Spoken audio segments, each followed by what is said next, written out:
Maharashtra is the most prosperous state in India and a hotbed for industrial development. It is also known as the country's financial capital. The state has in fact led the way in many aspects, and other states look to it for guidance when it comes to balancing growth with sustainability. The state is currently working to build an institutional structure to achieve the UN Sustainable Development Goals in India to help the state of Maharashtra move an inch closer to becoming a $1 trillion economy and also set the stage for the country to become a $5 trillion economy. We are now joined by the Honourable Chief Minister, Shri Eknath Shinde ji, and the State Industry Minister, Shri Uday Samant. So let's find out and understand what they have to say about Maharashtra's vision, about the Sustainable Development Goals, as they continue to strive to be one of the friendliest states for balanced industrial policies. आप सभी को मेरा नमस्कार। Network news 18 के माध्यम से sustainable development goals के विषय में आयोजित सेकंड एडिशन में मुझे सम्मिलित करने के लिए आयोजकों का मैं आभारी हूं। इस उपक्रम के माध्यम से एसडीजी इस विषय पर होने वाली चर्चा के जरिए संपूर्ण राज्यों सहित पूरे देश में शाश्वत विकास होने के लिए काफ़ी मददगार साबित होंगे। आप सभी जानते हैं कि इंडिया की आबादी में महाराष्ट्र की हिस्सेदारी करीब 10% है।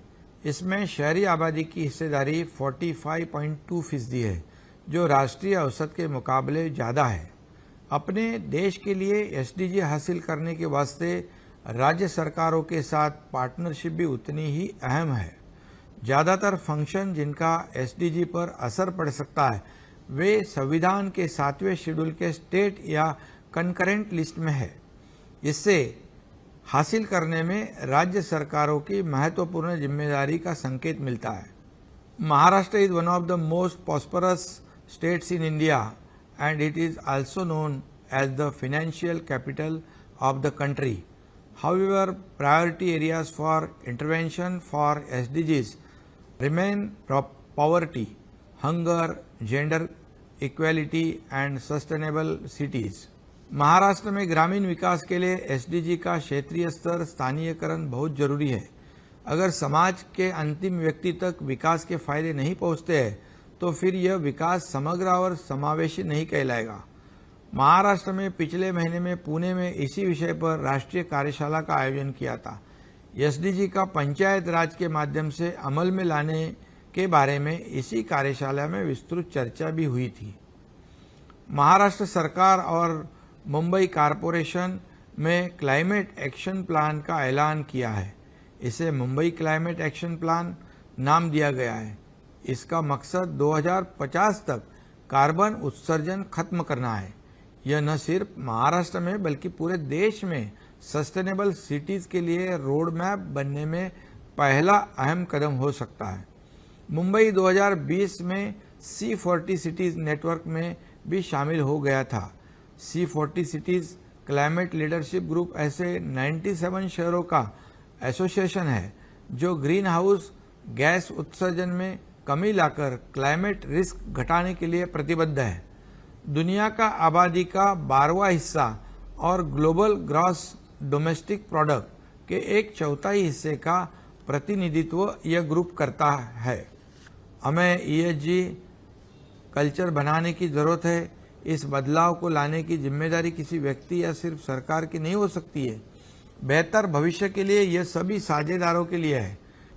इस प्रोग्राम में मुझे अपनी बात रखने का मौका दिया, इसलिए मैं ऑर्गेनाइजर को एक बार फिर से धन्यवाद देना चाहता हूं। नमस्ते, जय हिंद, जय Maharashtra.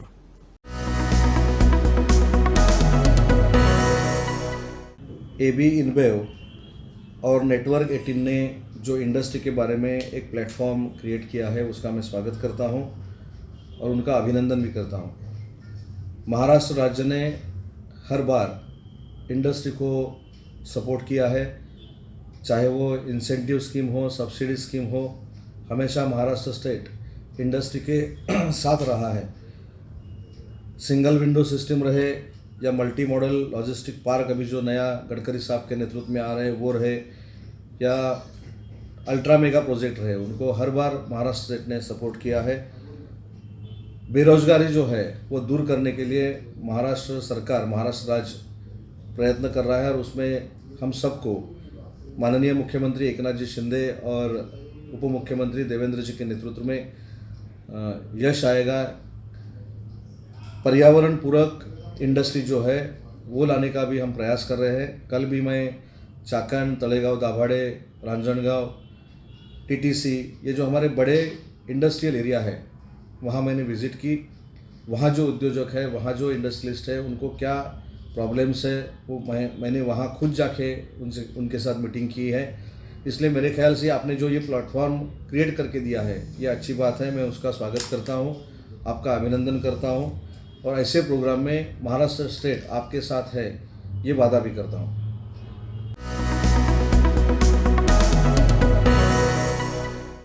Namaste and welcome to yet another round of conversations around Sustainability 100 Plus. This is an endeavor here at Network 18 in partnership with AB and Bev. Maharashtra is also the engine for our growth, one of the growth engines in our country.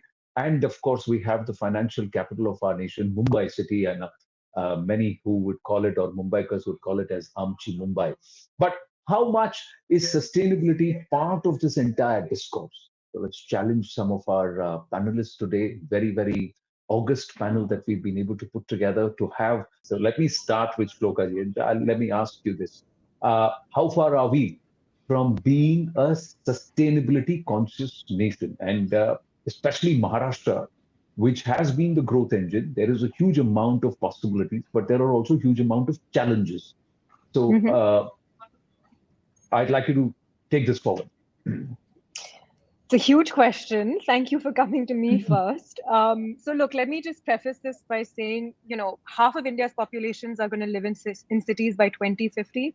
And so you cannot talk about net zero ambition without talking about the ability of our cities to actually transition to those necessary low carbon systems. So I think what we really need to do is actually reframe the way we're looking at the net zero challenge.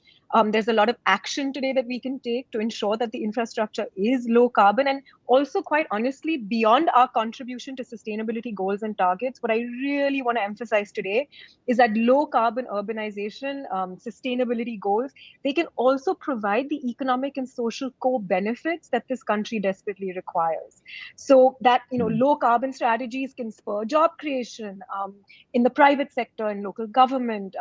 India's tremendous urban transition actually demands a very radical transformation of our built environment, our transportation and energy sectors. And so in order to ensure that we're not, locked into these very unsustainable trajectories, we know we have to decarbonize our systems, but that really is a tremendous opportunity to do right and do well. So I want to just ensure that as we have this conversation today, we're also looking at the benefits of transitioning. Rajatji, what we are expecting India to do is to move from a Pentium 486 directly to an octa-core. So, and just skip the entire evolution process in between, especially with infrastructure and especially with the way we have planned ourselves mindlessly, or now we have got to do it mindfully. So how do we do that? Well, I think there are clear examples of when it's been done before, right? So in some ways, if you look at the digital revolution and the way it's played out in India with the Gem Trinity and so on, we have leapfrogged in the past.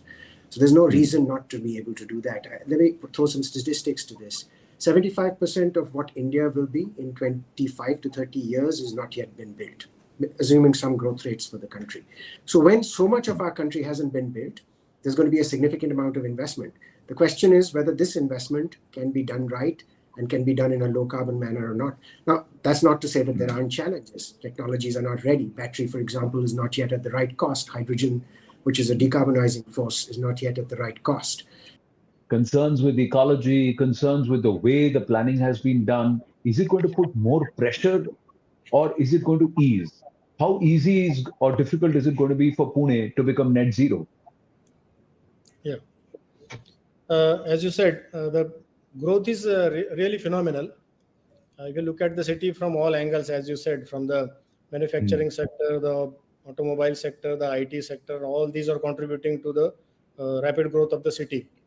At the same time, there is a huge responsibility on the urban local body and Pune Smart City and the various city administration agencies to cope up with the requirements and needs of the city.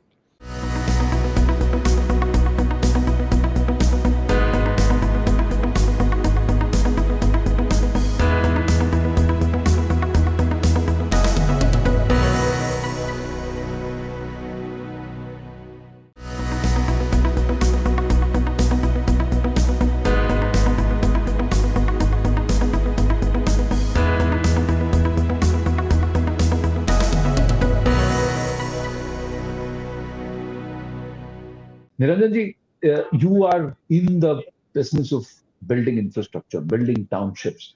Is there a climate consciousness? Is there a sustainability consciousness there? And even in the growth that you're part of, the entire push that the government itself is making on infrastructure, is sustainability at the core of this thrust? I'm happy to share with you that the direction in which we are moving is so proactive that I'm very sure that we will ultimately reach the objective. I'm not trying to say that everything has succeeded on the first day, and obviously that's not happening at the ground level. But we're getting three-tiered approach. Tier one, where we get the Prime Minister to issue directives that we want to achieve sustainability. Dr. Kolte just now mentioning about what is being done at the city level as far as work is concerned. And the third, let's get into the private sector. We are definitely working in this direction. We are now recycling 80% of our water in Powai and Thane. We recycle 4 million liters per day, and this recycled water is reused. So none of the sewage water really goes into the main gutters of the city of Mumbai. We are now talking about electrical vehicles. We provide output in terms of EV charging across our townships, and in the new buildings, about 25% of the parking spaces are connected to EV charging ideas. Our buildings are already, the commercial buildings have been platinum rated green buildings, which means they are the most environmentally friendly buildings built to specifications for environmental friendliness and sustainability to the best standards in the entire world. So sustainability is definitely an objective at all the tiers that we are doing. And thanks to people like TV18 continuing to bring about this subject and educating the people at your level to the public. We at the education level in our schools and colleges, also into our topics of wherever we are speaking and talking, I think a world of a difference in order to bring this as a part of their culture. So that is something which we have to achieve. And if we can achieve that, then we will not even permit the government to default in any of these factors. So I think we are in the right direction. And I'm certain that we will achieve this goal with this multiple direction approach that we are taking. Where are we, Gyaneshji, in terms of really tapping into the power of solar? I think solar, for me, the journey started 17 years ago when India did not even know so much what's happening in the renewable space.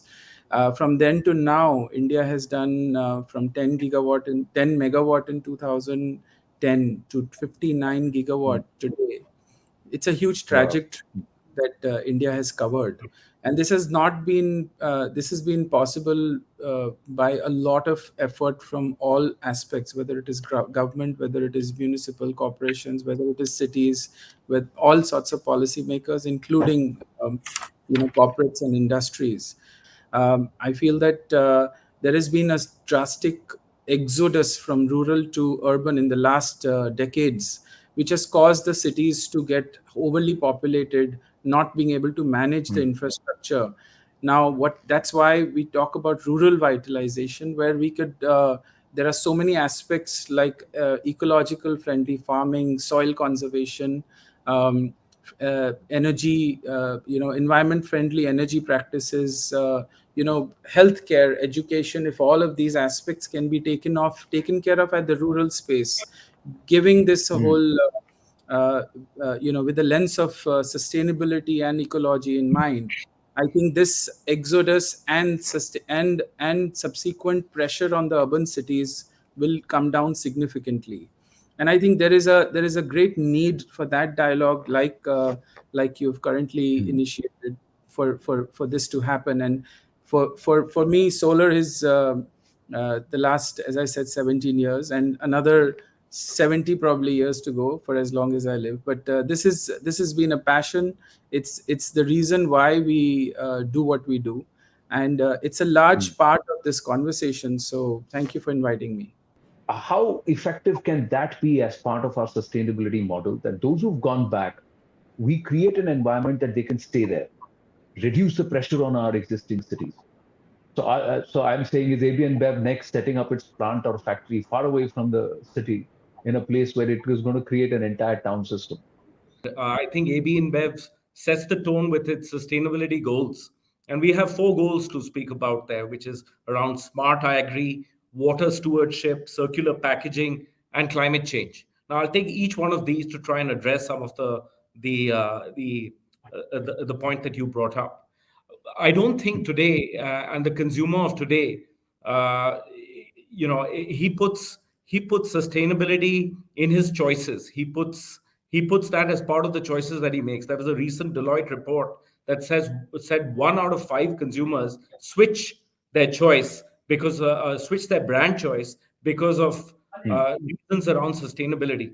And our brands are positioned for this in exactly that way. In India itself, we have examples of 80% of one of our breweries in India, which is on renewable energy. So whatever breweries we put up, we envision to make them future-proof and sustainable in that sense, to bring the consciousness of sustainability, as you put it, in our actions right there. In the same way, Corona is linked to protecting the ocean, and our efforts in Maharashtra and on Juhu Beach are testament to that, very often bringing the community into that. But in our business itself, if you look at seed to sip, if I can call it that, where you have farmers working on something and finally you consuming our product. In our business operations, in our financing that you mentioned, sustainability plays an important part. Not a solar part, then perhaps some other source of renewable energy powered. Your transportation is one of your biggest aspects, and in terms of a carbon generation, and you talked about it yourself. So it's possible. So reduce, reuse, recycle, that has to become the core principle. Amazing, engaging conversation. But thank you very, very much for your patience and for also contributing so generously.